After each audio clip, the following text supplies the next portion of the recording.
দেখি দেখি, হাত থেকে তো রক্ত পড়ছে। এদিকে এসো।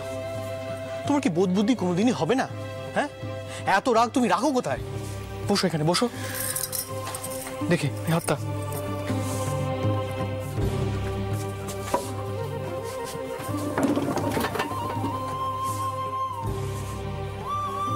সবটাই তো সন্দেহের বশে বলেছি, তাতেই এমন উত্তেজিত হয়ে গেলে। আমার ভাগ্যটা সত্যিই খুব ভালো। করুণা আমার অপমান সহ্য করতে পারতো না, আর তুমি তো দেখছি সব ছাড়কার করার জন্য একেবারে তৈরি হয়ে আছো।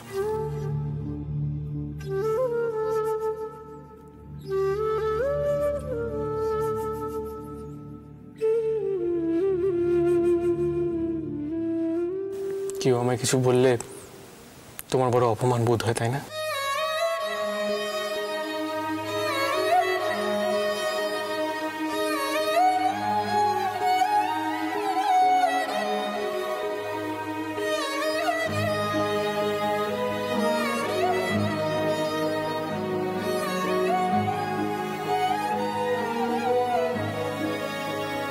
সেটাই তো হবার কথা, তাই নয় কি? মাকেও দেখেছি সব কিছু সহ্য করে, কিন্তু বাবা মশাইয়ের অপমান সে কিছুতেই মেনে নিতে পারেনি। কিন্তু এক্ষেত্রে বাবা মশাই যে মাকে কেন কিছু খুঁজছেন না আমি জানি না। কি এমন হলো যা মাকেও খাওয়া যাচ্ছে না? বাবা মশাই তো মাকে কোনো কালই কিছু গোপন করেন।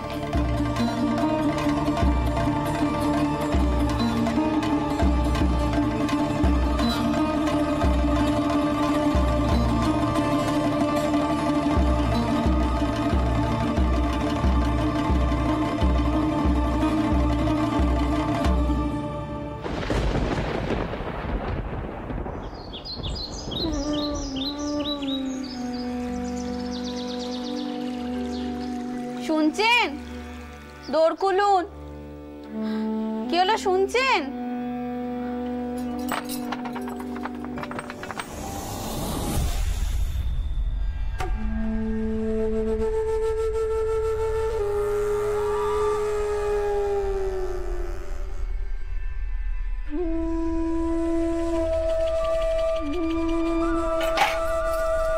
দিদি, ও দিদি, দিদি,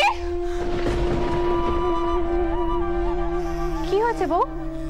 দিদি, উনি তো ঘরে কোথাও নেই গো দিদি।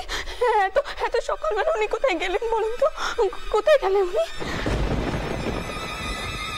তাই তো, কোথায় গেল বলতো? কেউ কিছু জানে বলে তো মনে হচ্ছে না। ভয়, আমার হাত পা খুব কাঁপছে গো দিদি, খুব ভয় হচ্ছে আমার। ও দিদি, তুমি জামাইদেরকে ডাক দাও, তাদেরকে কোনো ব্যবস্থা করতে বলো। নিশ্চয়ই কিছু এখন হয়েছে। আমার মন করছে দিদি কোনো অঘটন ঘটেছে। ও দিদি, তুমি জামাইদেরকে ডাক দাও দিদি, ডাক দাও, ডাক দাও। না না বউ, কিচ্ছুটি হবে না, তুই চিন্তা করিস না, তুই চিন্তা করিস না। আমি আমি জামাইদের ডাকছি, এক্ষুনি ডাকছি, তুই চিন্তা করিস না বউ। পদ্ম, পদ্ম, সে কিছু এখন হয়েছে। এরকমই তেনার কোনো অঘটন হতে দিও না, এরকমই কোনো অঘটন হতে দিও না। আমার ভয় বুকখানা কাঁপছে। কেন এরকম মনে হচ্ছে আমার?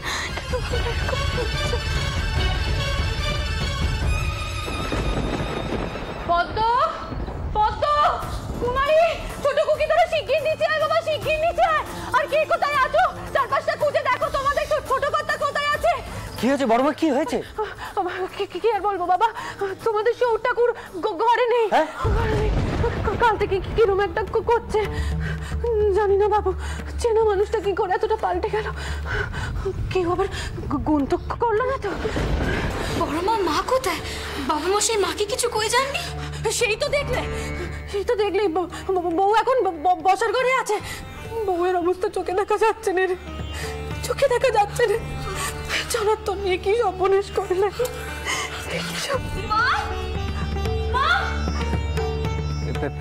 প্যারি প্যারি প্যারি। আচ্ছা বাবা মশাই তো রোজ সকালে গঙ্গার ঘাটে যান, একবার ওদিকটা গিয়ে দেখলে হয় না? আমি বলছি উনি তো আরতেও জানে, একবার আরতটা গিয়ে দেখবো। হ্যাঁ সেটা আচ্ছা আপনারা কি শুধু দাঁড়িয়ে দাঁড়িয়ে কথা কয়ে যাবেন? একটু এগিয়ে গিয়ে দেখুন না বাবা মশাই কোথায়। কাল থেকে মানুষটা কারোর সঙ্গে কোনো কথা কইছেন না, সকালে কোথায় চলে গেলেন। কাঁদছো কেন তুমি পদ্ম? দোহাই কেঁদো না, তুমি বয়সে বড়, তোমাকে শক্ত থাকতে হবে, শক্ত হবে। আপনি একটু গিয়ে দেখুন। দেখছি তুমি প্যারি, চলো চলো চলো চলো। বড় মা,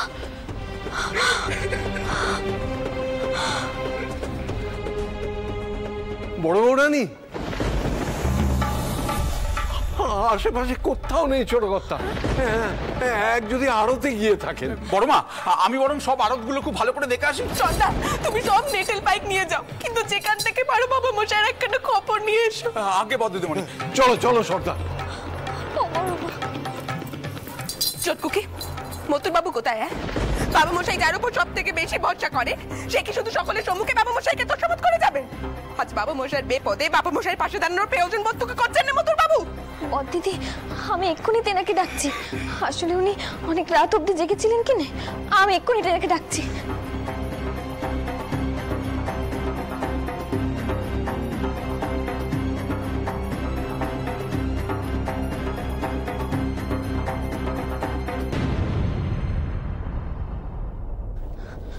শুনছেন? শুনছেন? ইস, মানুষটা এখন ঘুমোচ্ছেন, কি করে ডাক দেব? শুনছেন? আপনি একটিবার উঠুন নে, এদিকে যে মহা বেপত্তি হয়েছে। শুনছেন? শুনছেন? শুনছেন?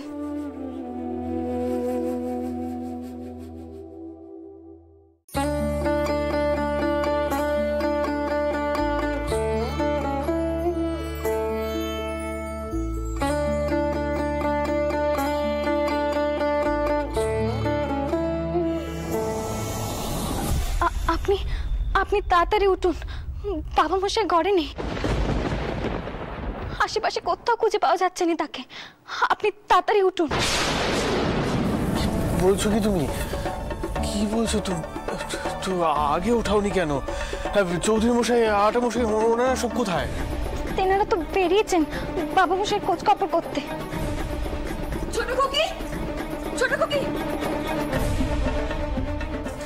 ছোট খুকি, কি হয়েছে মিস? ছোট খুকি শোন, তোর মেয়ে মেয়ে তো কইছিলেন যে বাবা মশাই নাকি গঙ্গার পাড়ে নেই,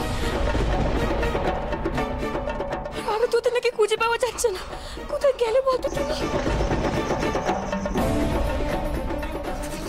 তোর বাবু আপনি জান না, একটু খোঁজ করুন না কোথায় গেল। অবশ্যই মিস দিদি, অবশ্যই আমি দেখছি।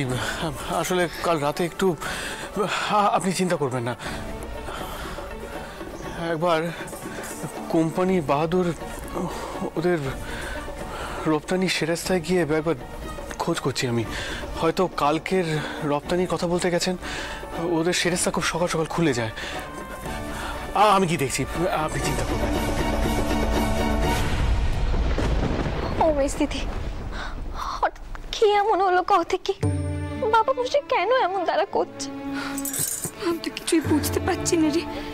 জানিস বদিদি কইছিল বর্ষা মেজাজে নাকি সন্দেহ করছে বাবা মশাইয়ের মাথার ব্যায়াম হয়েছে।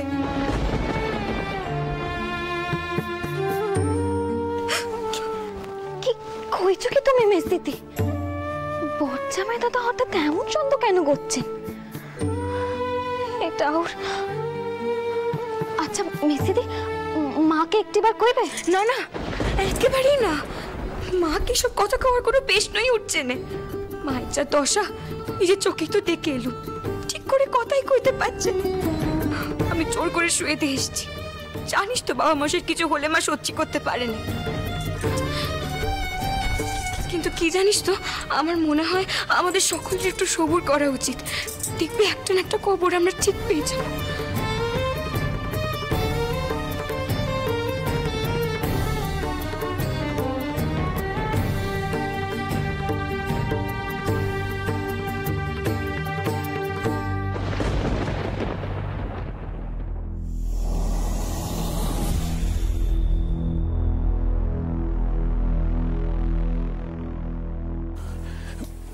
বাবা মশাই, আপনি ভোরবেলা কাউকে কিছু না বলে কোথায় চলে গিয়েছিলেন?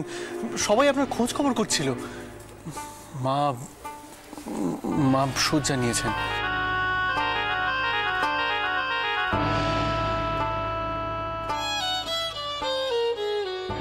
বাবা মশাই, যদি কিছু মনে না করেন তাহলে একখানা কথা শুধতাম। কোনো কোনো বিশেষ কারণে কি আপনি বিচলিত হয়ে আছেন? যদি তেমনটা হয়ে থাকে তাহলে আমাকে বলতে পারেন, আমি চেষ্টা করব তার সমাধান করতে। বাবা মথুর, বাড়ির সকলকে বৈঠকখানায় উপস্থিত হতে বলো, আমার কিছু বলার আছে। আগে সকলকে এখানে উপস্থিত হতে বলো। আগে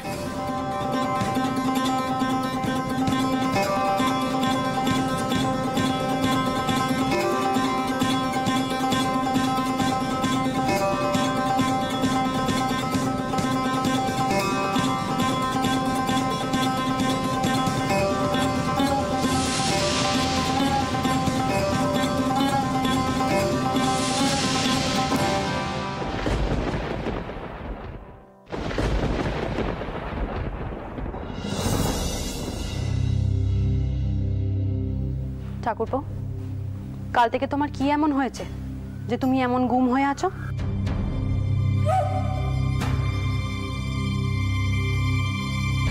বোঠান, রানী এলো না যে? তুমি কাল থেকে যা শুরু করেছো, তারপরে সে এখানে এসে দাঁড়াবার অবস্থায় নেই। সে শয্যা নিয়েছে।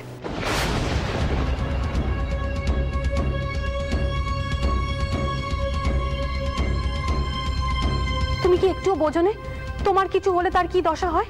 বোঠান, আমি আসলে আমার নিজের মধ্যে ছিলাম না কাল থেকে।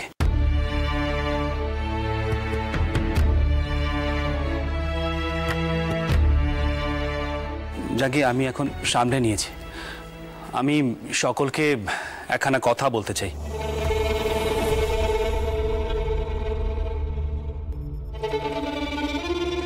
আর রানী থাকলে একটু ভালো হতো। তো মেয়েরা কেউ গিয়ে বৌঠানকে ডেকে নিয়ে আনলেই তো হয়। নিয়ে আসার কোনো প্রয়োজন নেই ঠাকুরপো।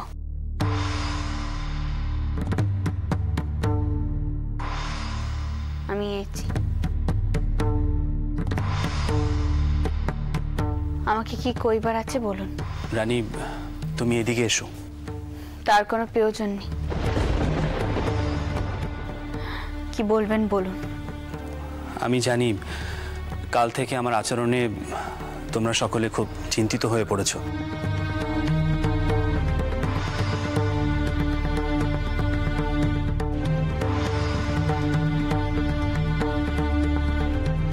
কিন্তু আমি একটু অন্য ভাবনার মধ্যে ছিলাম। আসলে কাল মালপত্র খালাস করার সময় হঠাৎ মনে হলো আমার এই এত বড় কারবার, এত বড় সম্পত্তি দেখভাল করার জন্য আমার আগে থেকেই কাউকে মনোনীত করে যাওয়া প্রয়োজন।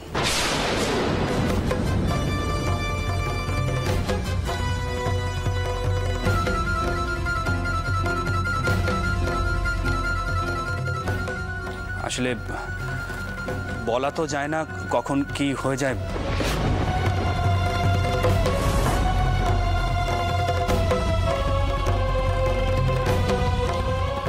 মানুষের দেহ রোগ ব্যাধি তো বাসা করতেই পারে। কিছু মনে করিস না চন্দর, তোর চিন্তের কথা তো তুই অভয়কে কইতে পারতিস। অভয় তো ছিল সব সময়, একা একা চিন্তে করে। হাজার হোক ও তোর ভাই। কিছু মনে করিস না, মাধবের বিষয়টা নিয়ে একটু কথা কাটাকাটি হয়েছিল বটে, তবু ভাই তো আর পর হয় না বাছা।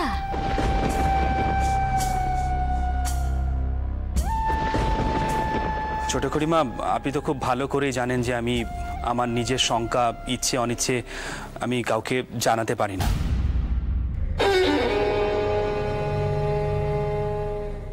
সব সিদ্ধান্তই আমি নিজের মত অনুসারে নিই।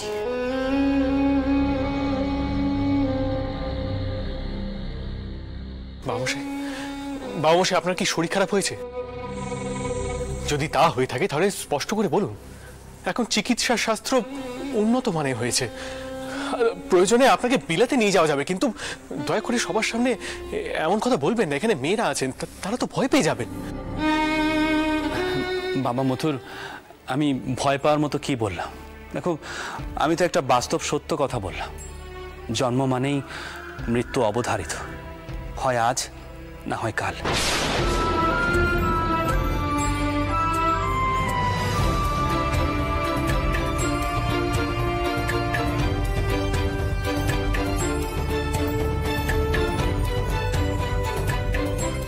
আর তার জন্য সকলকে তো প্রস্তুত থাকতেই হয়। কি প্রাণী, তুমি চলে যাচ্ছ কেন? তোমার এখানে থাকাটা দরকার। দেখো, আমি একটা বড় সিদ্ধান্ত নিয়েছি, তোমার মতামতের প্রয়োজন। আমি এখন টাওয়ার ঘরে যাব, আর আপনি যে সিদ্ধান্ত নিয়েছেন তাতে যে আমার কিছুটি কইবার নেই তা তো আপনি আগেই বুঝিয়ে দিয়েছেন। তাই আমার এখানে না থাকাটাই ভালো। বোঠান, আপনার ছোট বোনটিকে একটিবার বোঝান না। বউ, তুই এখন এখান থেকে যা, এখানে কারোর থাকার কোনো প্রয়োজন নেই।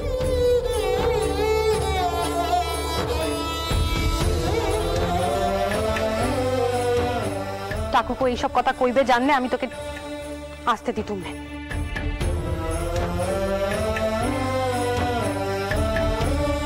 তোমার কি কোনো কান্ডি জ্ঞান নেই ঠাকুরপো? বউ মেয়েদেরকে ডাকিয়ে এনে কইছো রোগ ব্যাধির কথা, জন্মালে মরিতে হবে, এসব কি?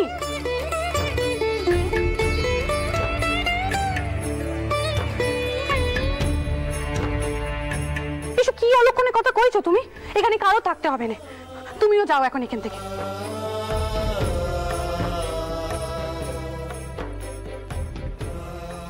আর বাবা মথুর, তুমি ডাক্তার ডাকার ব্যবস্থা করো বাবা, তোমাদের বাবা মশাই চিকিৎসার প্রয়োজন আছে।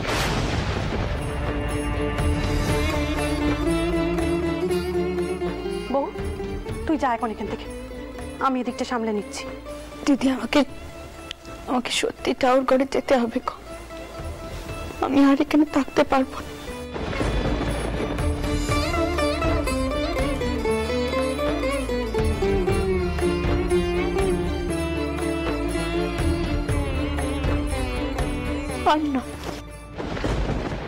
পদ্ম, তুমি যাও, একবার মাকে দেখো। আপনি একটু চলুন না বাবা মশাই। থাক পদ্ম, তোকে কোথাও যেতে হবে না, তোর মাকে এখন একটু একা থাকতে দে। ঠাকুরপো যে সমস্ত কথা কইলো তোর মায়ের সম্মুখে। বোঠান, আপনি বিশ্বাস করুন, আমি কাউকে আঘাত দিয়ে কিছু বলতে চাইনি, কিন্তু আমাদেরকে তো বাস্তব সত্যখানাও একবার বোঝার চেষ্টা করতে হবে। আমাদের কারবারখানা নেহাত ছোট নেই। বাবা মশাই যে কারবার শুরু করেছিলেন তা চতুর্গুণে বৃদ্ধি পেয়েছে। আমরা বহু সম্পত্তি করেছি, বহু তালুক কিনেছি, আর এই সব কিছু রক্ষণাবেক্ষণ চারটেখানি কথা নয় বোঠান।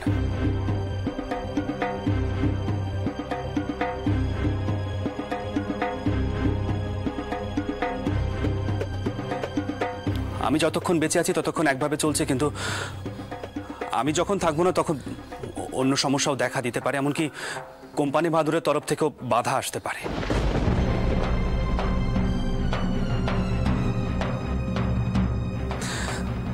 তাই দেখুন বোঠান, আপনাদের যদি শেষ জীবনে অর্থ সংকটে ভোগেন তাহলে আমি কি পরকালে গিয়েও শান্তি পাবো?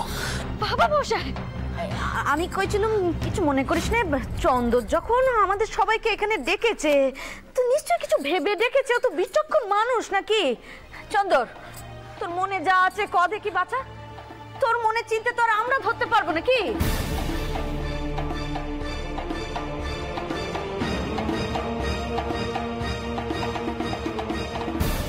আমি একখানার সিদ্ধান্ত নিয়েছি। আমার মৃত্যুর পর এত বড় বিশাল সম্পত্তি, এত বড় কারবারের কি হবে সেটার একটা ব্যবস্থা করেছি।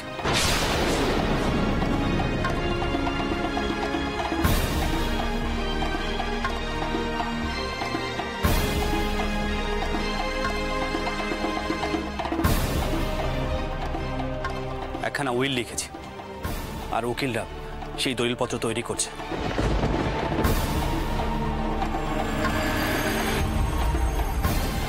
আমি তোমাদের সকলকে একটা কথা জানিয়ে দিতে চাই, আমার মৃত্যুর পর এই বিশাল সম্পত্তি আর কারবারের একমাত্র মালিক হবে রানী।